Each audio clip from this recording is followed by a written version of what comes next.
The man who assassinated Robert Kennedy has been denied parole for the 15th time.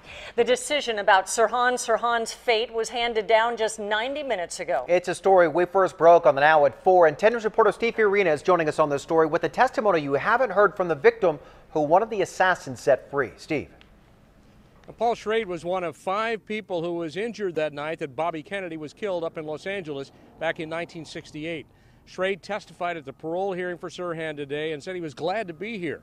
And he actually said he got very emotional in there and apologized to Sirhan for not doing enough to win his freedom. He was being tortured in there. And I'm particularly upset with them because this guy did not shoot Robert Kennedy. And the prosecution knew that and had evidence that he didn't. It was the presidential campaign in 1968.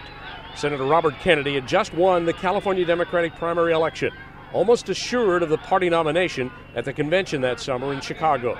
Sirhan ended that dream, emptying a .22 caliber revolver at Kennedy. He died a day later.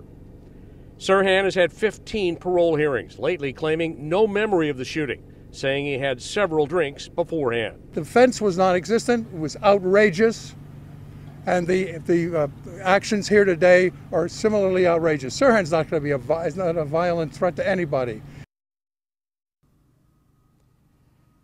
Schrade talked to us exclusively last night, and he said he's hoping for a new trial based on evidence of a second shooter that was never admitted before. Now, if that fails, Sirhan would be here for another 5 years before his next parole hearing. Live at Doniphan State Prison, Steve Fiorina, 10 News.